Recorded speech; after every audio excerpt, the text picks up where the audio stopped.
নমস্কার, Das real estate থেকে আজকে একটা জমি নিয়ে এসেছি। যারা চাইছেন একটু কম বাজেটের মধ্যে 1.5 কাঠা বা 2 কাঠা জমি নেবেন, একদম পাকা রাস্তা থেকে মাত্র 1 মিনিট দূরত্বে, পাকা রাস্তা থেকে 1 মিনিট দূরত্বে। সেই 1 মিনিটের রাস্তাটা কিন্তু আপনার 12 ফুটের রাস্তা আছে।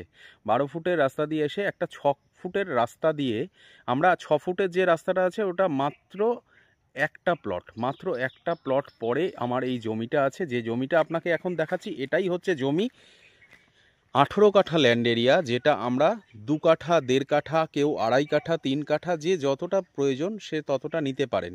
খুব সুন্দর জায়গা, লোকেশনটা একদম পুরো হিন্দু লোকালিটি আছে এবং উঁচু জমি। বিগত 2 দিন ধরে বৃষ্টি হয়েছে কিন্তু 1 ফোঁটা জল পাবেন না। একদম পুরো বর্ষার পরের দিন আপনারা আসুন, জমিতে 1 ফোঁটা কোনো জায়গায় জল পাবেন না এবং পুরো পরিবেশটা পুরো হিন্দু লোকালিটি আছে এবং উঁচু জমি। খুব সুন্দর জায়গা। এখান থেকে 2.5 কিলোমিটার দূরে দত্তপুকুর রেলওয়ে স্টেশন, মাত্র 2.5 কিলোমিটার দূরে দত্তপুকুর রেলওয়ে স্টেশন। যদি কেউ নিতে চান, নিচে আমার ফোন নাম্বার দেওয়া আছে, ফোন করে চলে আসুন। জমি দেখলে আশা করি সবার পছন্দ হবে। আমরা ইলেকট্রিসিটি এবং জলের লাইনটা আমরা ঢুকিয়ে দেব। জমির দামটা বলি, মাত্র 1.5 লক্ষ টাকা করে প্রতি কাঠা, মাত্র 1.5 লক্ষ টাকা প্রতি কাঠায় আপনারা এই জমিটা পেয়ে যাচ্ছেন।